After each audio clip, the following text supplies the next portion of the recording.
And then what is leading to all this kind of a thing is corruption. At the end of the day, it's corruption.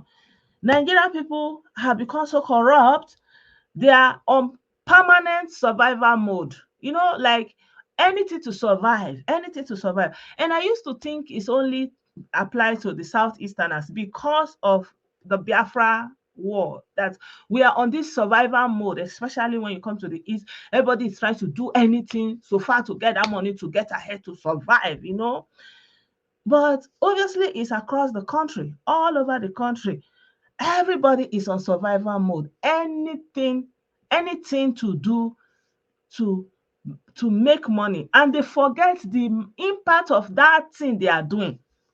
For example, somebody is responsible for that place, and he sees somebody coming to put something of that dangerous caliber. First of all, that thing is banned. Those chemicals, they are using it to do all this mining, blow up the place so that they will be able to penetrate.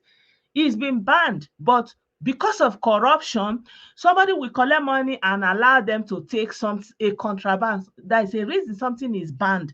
But because of that corruption and that mindset of survival, anything, the end justify the means.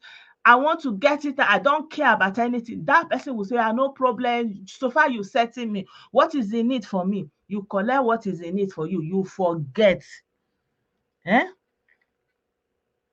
You forget that this thing that you are collecting, sharing money, many life depend on it. That it's not going to be Christmas and business as usual.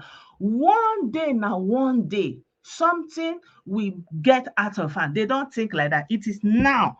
When you are in survival mode, it's like you are hungry, you have not eaten. For anything they give you, they say this is food, you will take it. That's what Nigeria like that. You don't care. Do you know people who are on survival mode that there are cases that people were on plane or something like that plane crashed somewhere inside the bush, that they end up eating their fellow passenger that was with them to survive to that extent. That's how Nigerians are. It's like they are on that survival mode. They will do any like unimaginable level of corruption. And why do they do that? Because there's no consequence. No matter what anybody do, one, they will say it's the devil's handwork. Number two, the lawyers, the judges, they will free them.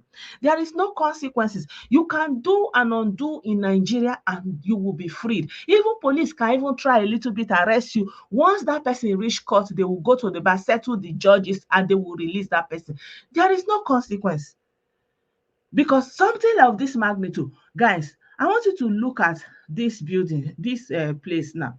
Something of this magnitude. Look at the number of streets. Look at the number of houses. Look at the area, how many square kilometers this thing affected, and imagine the impact that this thing has made. And still, the person that is responsible for this thing is not going to face any consequence. Maybe because he's connected to some oga at the very top. Corruption. When we are talking about corruption, is deep. Corruption is deep. Corruption is not stealing. Corruption is deeper, is so widespread, is something like the skeleton that gives something the form to stand, the structure. That's what corruption is. And when a country is built and structured on corruption, you're not going anywhere. You're not going anywhere. Tell me why somebody will take something of that magnitude, like that kind of thing that they use. That you remember that pot that exploded like this in Lebanon one time like that. Do you know is the same magnitude that somebody collect bribe, something that is contraband from the custom, from the oga at the top, all of them they know. They collect money and allow something like that to be in a populated area, not inside bush, not inside somebody farm, inside populated area. I mean, I'm looking at it from two different angles. On the one side, life happened to the people who have been affected now. It's not their fault, but it has happened to them.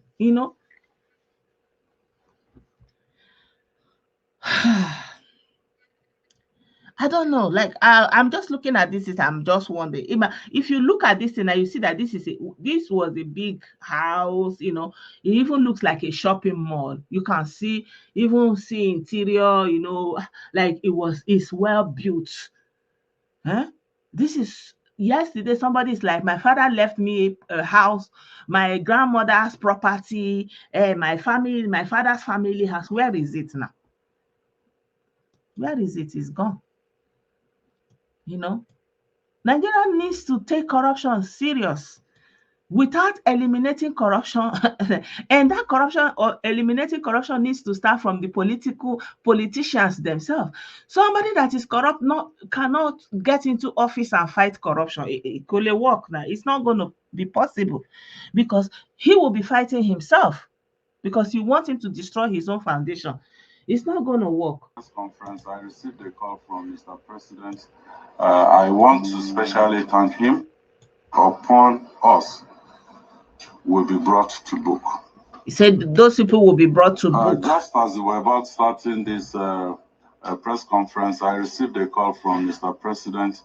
I want to specially thank him.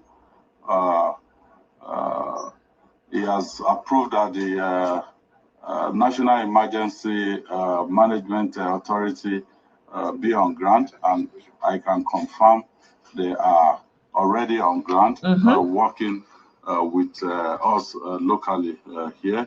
And he also gave his condolences, to the people that have lost loved ones in this unfortunate incident. And he's also giving anyway, he's saying what he normally would say as the leader, as the governor. Of course, he has to come and give a statement. But at the end of the day, what happened has happened. The people that work out, they don't work out. All those house will go, he don't go. But he will say what he needs to say. What a politician will say, what they have to say, what they need to say. Our brother is saying that it will happen in that area because there are 80% Muslim people in the southwest Nigeria. I don't know the composition or how people live in. I cannot say anything.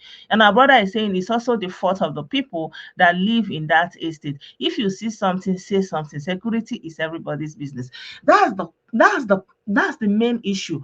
On the one hand, if you see something, you say something. Quite right? You stand up and say no. You go to the police, right? Who will you go to? You go to the police. But when the police you are going to have been compromised, you are ending up endangering yourself. They will not say, that person, then they will mark you. They say, so you won't come tell us, say you get sense, it's like you set yourself up. That's the main issue why people look the other way in Nigeria.